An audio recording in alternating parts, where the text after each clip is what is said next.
Bonjour les toqués du tic-tac, j'ai souvent l'habitude de dire « montre-moi ta montre et je te dirai qui tu es ». Eh oui, c'est marrant parce que souvent les gens ils portent des montres qui leur ressemblent. Allez, sans plus attendre, voici 5 montres à offrir à...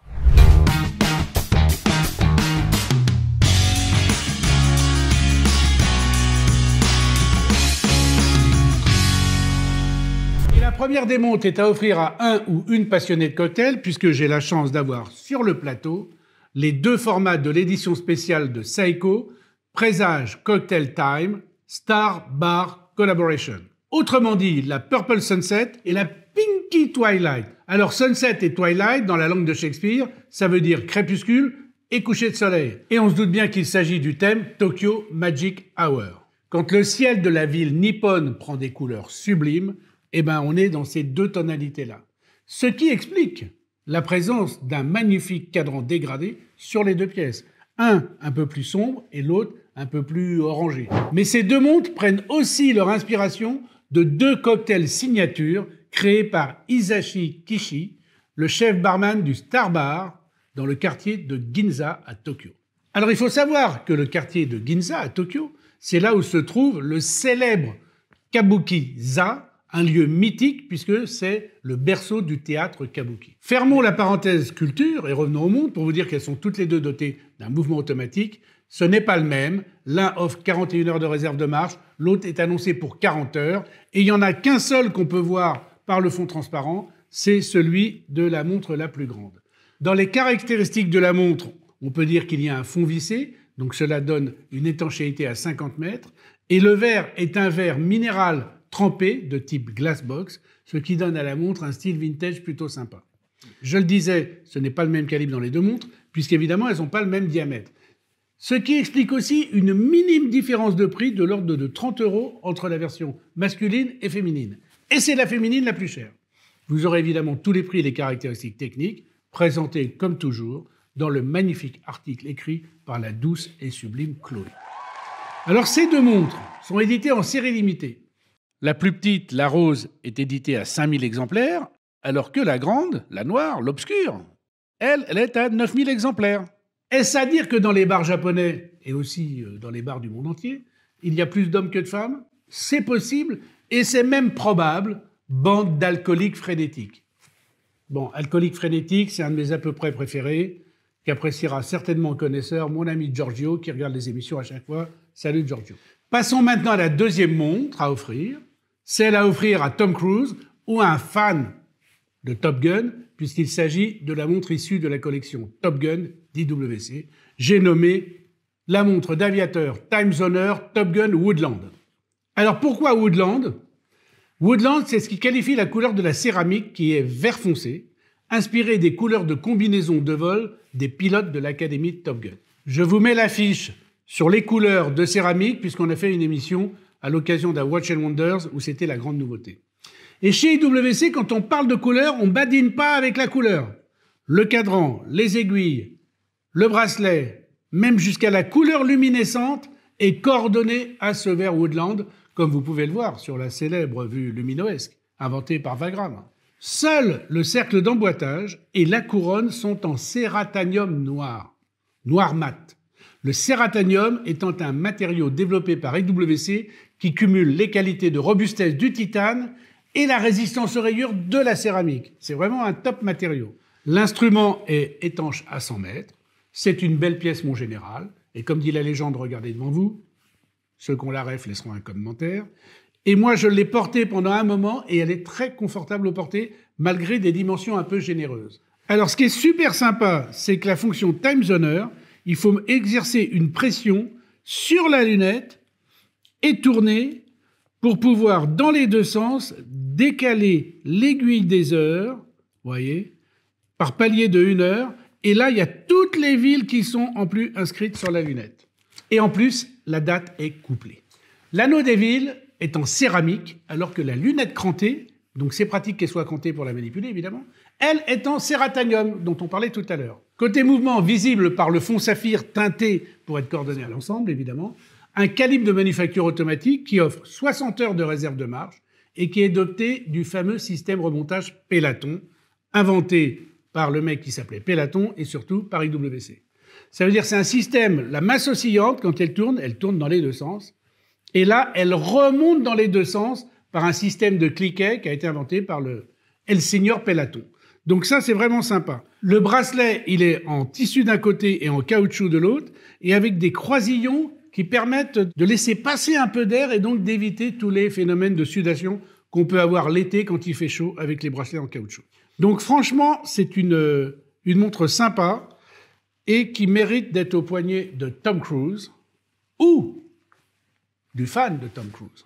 Maintenant, je sais que depuis le début de l'émission, qui a déjà commencé depuis un certain temps, vous vous demandez tous pourquoi je suis habillé comme ça et pourquoi je n'ai pas ma veste bleue.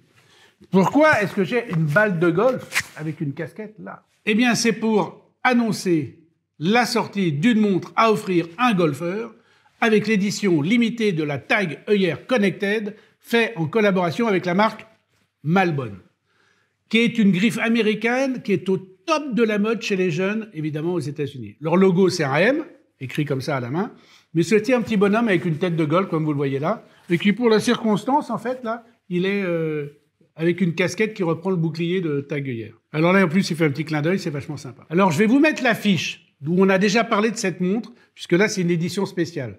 Donc, je ne vais pas vous refaire l'ensemble des fonctionnalités.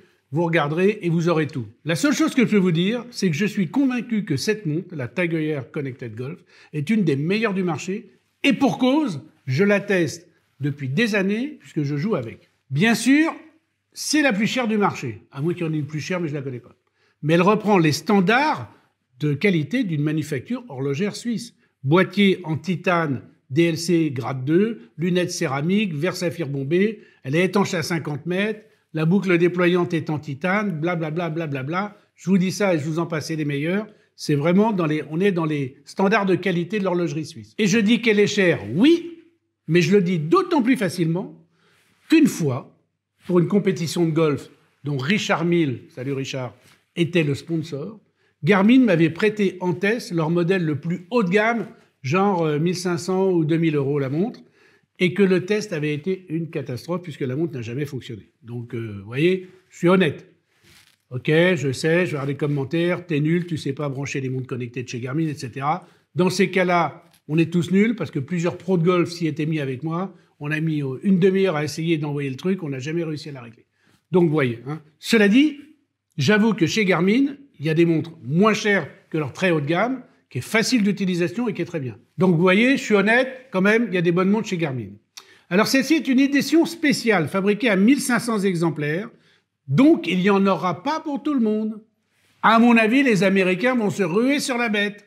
Parce que quand vous voyez les couleurs et le côté sympa, en plus ils ont fait un sac que j'ai mis juste à côté de moi, Tag Heuer, Malbon marqué de partout, à mon avis, elle va faire un carton. Et pourquoi je vous dis que ça va faire un carton? Parce que le bracelet qui a une double piqûre centrale n'est pas sans rappeler le bracelet de la Tag Heuer Carrera Porsche. Eh oui. En plus, cerise sur le bracelet, comme on dit chez moi, il y a un petit marque-balle qui est juste là, marqué Malbon, sur la boucle déployante, elle aussi en titane. Donc franchement, on cumule encore les superlatifs sur cette montre qui est très sympa et les couleurs sont cool. Bon, évidemment, elle ne sert pas qu'au golf, hein, c'est une montre connectée, faites la marche, le vélo et tout ça. Mais pour le golf, elle est particulièrement bien étudiée, puisqu'en plus, il y a les numéros qui sont gravés sur la lunette, les numéros des trous de 1 à 18. Vraiment très sympa. Ah, ce qu'on va apprécier les golfeurs, et il y en a beaucoup, hein, ils sont plusieurs centaines de milliers à utiliser l'app Tag Heuer Golf. C'est qu'en plus, c'est une montre qui peut vous faire du coaching dans le choix du club sur le parcours, mais aussi après le parcours, des analyses de progression, et puis tous les renseignements que vous voulez avoir sur vos distances, vos défauts, etc. Plus, évidemment, tous les parcours du monde entier qui sont pas dans la montre, mais dans l'appli qui communique avec la montre, et ça communique pratiquement en temps réel, donc c'est extrêmement rapide. Franchement, belle montre, à tester, il n'y en aura pas pour tout le monde. Moi, j'ai l'autre, celle avec le bracelet qui reprend les trous de la balle de golf, qui est pas mal non plus, mais je dois avouer que celle-ci, vert et jaune comme ça, elle me fait un peu de l'œil. Mais bon. Mais c'est comme ça, on ne peut pas tout avoir, et nous allons passer à la montre qu'on offre à un rugbyman, avec une édition spéciale de Eden Park, réalisée par Herbelin, et donc on peut être rassuré quant à la qualité de l'objet. Parce que vous me demandez souvent via Instagram, Mon compte s'affiche là, vous l'avez vu? On l'enlève. Si telle marque de montre mode fait de bonnes montres ou pas. Alors, je ne vais pas vous cacher que souvent, les marques de mode, elles donnent les licences à des gens qui fabriquent des montres, que souvent elles sont fabriquées en Asie, et les montres, elles arrivent directement d'Asie, dans le packaging, tout bien dans la boîte, tout ça, pour être mis directement en boutique. Là, ce n'est pas le cas. La montre, elle est assemblée, réglée, vérifiée, contrôlée en France par des horlogers dans les ateliers de la manufacture Herbelin. Et donc ça, c'est plutôt rassurant. Voilà pourquoi je vous la présente aujourd'hui. En plus, elle est sympa, parce que sur le cadran, évidemment, on retrouve le nœud papillon emblème d'Eden Park, la marque créée par Franck Ménel. Franck avec un C, je précise.